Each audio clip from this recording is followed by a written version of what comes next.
I made a tea time. And at that time, we used to pay for private mileage. If you used a county car, you paid for that mileage. It wasn't a free ride. I did go to the golf course, and I did have a beer and a half there. I've since changed that. I drive my own car, so nobody can, if I decide to stop, afterwards for a beer, nobody can say I was in a county car. I think that was a positive thing that came out of that. But that's about all. Okay.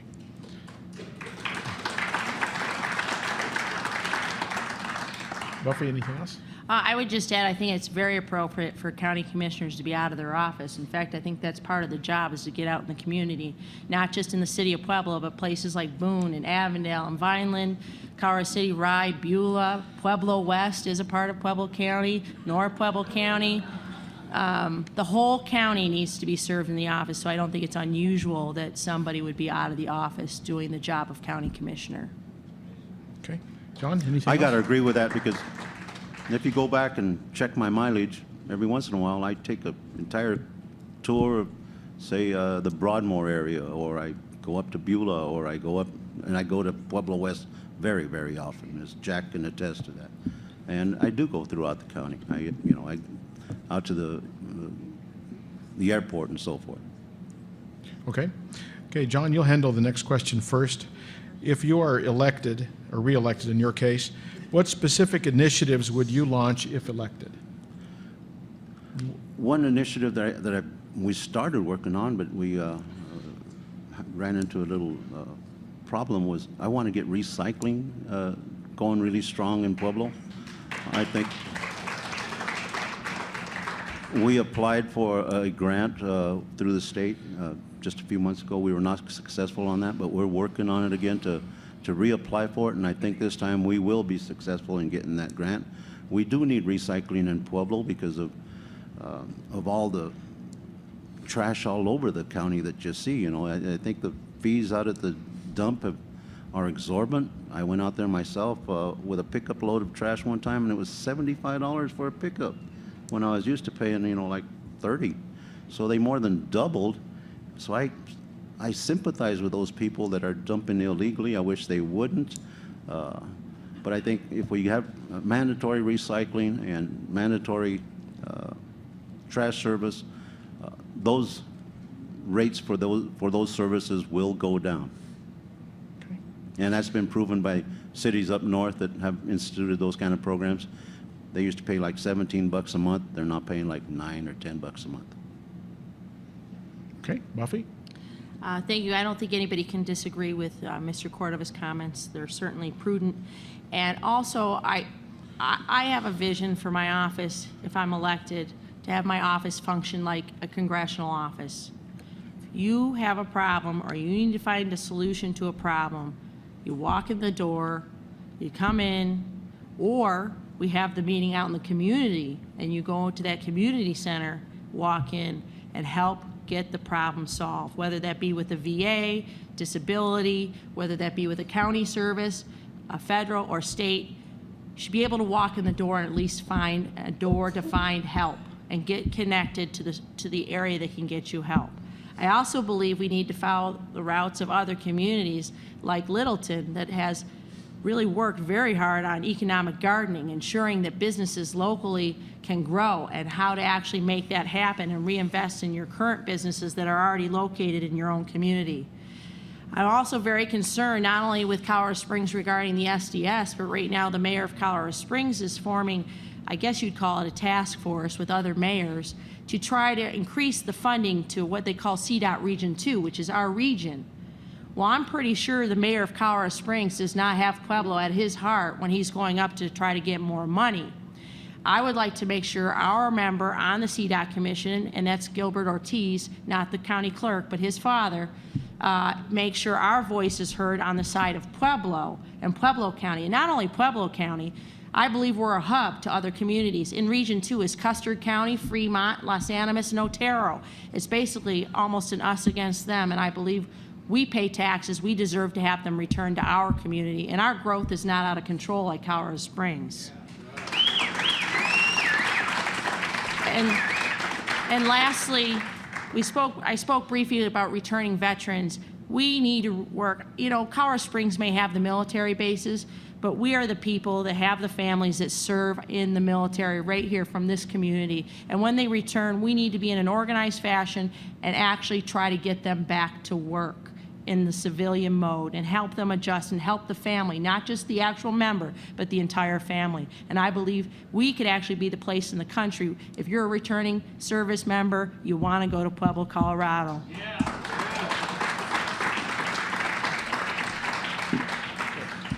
John? I couldn't agree more with Buffy than the way we're treated sometimes by the folks up north. I sit on, like I said, the CDOC STAC Committee, Strategic Advisory Commission, and numerous times we're voting on projects or things that we'd like to see done, and we're always outvoted by the larger populations up north. We got to find a way of having those people up there realize that, you know, there is a southern part of the state that deserves just as much funds as they do. But I've been a witness to it. We get outvoted because they are the larger communities, starting with Colorado Springs up north. Thank you. Okay. Buffy?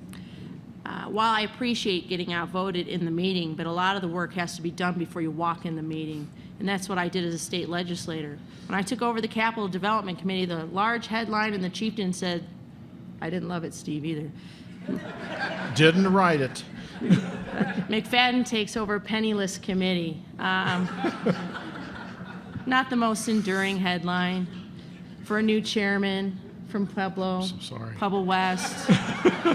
But at the same time, the Denver Post wrote later that year, winners and losers in that legislative session, and it said Pueblo because of Senator Abel Tapia and the work I was able to do with him to bring home those tax dollars back to our community. And what that took was forming alliances and help and working with other community across the political aisle, across the political spectrum, to bring people together to actually get that money back here. So we may be outvoted, but just like it was when I was in the minority in the legislature, there's more than one way to get a job done.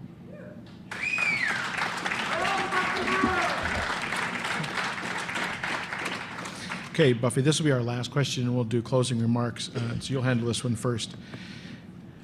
You're both Democrats. Obviously, this is a Democratic primary. What do you feel like, what separates you from your opponent? Why should people vote for you as opposed to your opponent? Great question. It is a Democratic primary, and it's the first Democratic primary I have ever been in. It took a long time to decide to run in a Democratic primary. I ran in a seat where it was tough to recruit the Democrat to run for the legislature, and held that seat for 8 years. And I did lose one election the first time I ran, and it was rather humbling. But I believe the difference is the question, are you happy today with the current county government? And I think the community is split, and we need to be together. And I also believe, having been a representative, and I even won in Fremont County, where I believe the population is about 2-to-1 Republican to Democrat. And I never hid the fact that I was a Democrat. I call myself a Harry Truman Democrat. Reasonable, practical, and I can make a decision. And I can explain the decision. I believe as an elected official, when you're elected, regardless of your party affiliation, it's your job to represent your constituency. Doesn't matter if you're a Democrat, unaffiliated, Libertarian, Green. If I'm elected, it's my job to be your advocate. It's my job to represent you. You should feel as welcome in my office as a Republican, unaffiliated, or a Democrat as anything else. And I think that's the difference.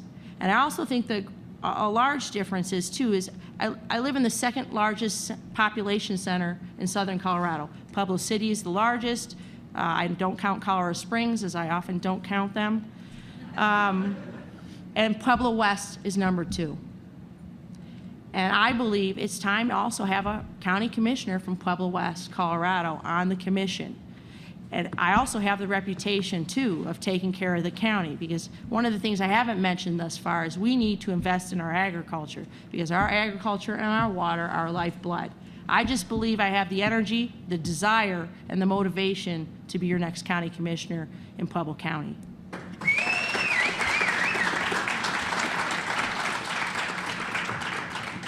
John? Thank you.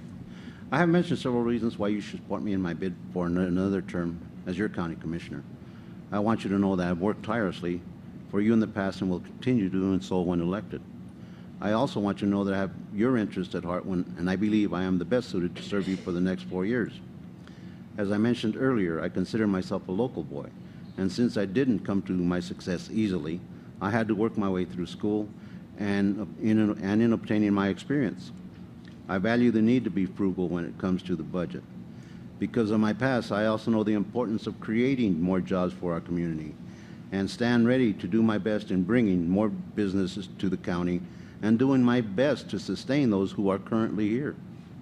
I mentioned earlier that I don't mind getting into the trenches to ensure that projects being worked on stay on track. Well, I am prepared to stand in the trenches with you as we all struggle with the economic downturn. The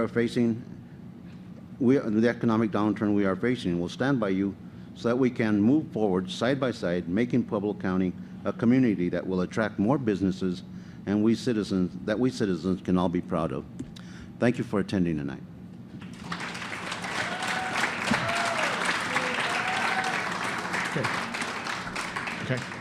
Okay, that'll conclude the question and answer session. We'll go to closing remarks. You may recall that Buffy won the coin toss and elected to conclude the session tonight. So we'll have our first opening remark from John Cordova. John? An opening remark? Your closing remarks. I just did it. But it was so good. Let's. Well, do you have any summary remarks that you'd like to make? No, it's obvious that my opponent and I agree on a lot of things. I think Colorado Springs has to be dealt with. They have to be held accountable as far as the water coming down the fountain. They got to do things to prevent that. If not, then more than likely, what I hope won't happen will happen, and that is that our emergency operations center may indeed be in water. If we take care of the Colorado Springs issue, I do not believe that would happen. But, you know, we got to take care of that issue. And I will work however I can to make Colorado Springs realize that, whether it's through working with some of those folks up there. I've made a few friends with them, and I will continue to do those kind of things. Thank you. Okay. Buffy? Thank you. My name is Buffy McFadden. I am a Democrat. I'm running to be the next county commissioner in District Number 2. This reminds me a little bit of training for my track meets when I ran for Adams State. Is you train, you get down in the trenches, as Mr. Cordova would say, and you get the job done. And it's nerve-wracking, but this isn't the hardest part of the job. The hardest part of the job is going to be in January when you sit down and you figure out how to actually make the budget work. The hardest part of the job is explaining difficult decisions. It's easy to vote when something's popular, to vote that way. It's tough explaining when it's difficult. It's a challenge I'm asking to take on. I would like to be your next county commissioner. I especially want to thank my family who supports me through this, and especially my son, who's now 14, who's been through quite a few campaigns himself. I want to thank you at home who are watching this debate, the Pueblo Chieftain, Pueblo Community College, the 2020 Commission, and those of you in the audience. Thank you so much for participating in our democracy. Ballots are out already. If you don't have your ballot, call the elections department at the Pueblo County Clerk's office. Find out where your ballot is. There's a Republican primary, I believe, for CU Region, and several other Democratic primaries. But please vote. Please get your ballot in. Please vote for me to be your next county commissioner, Buffy McFadden.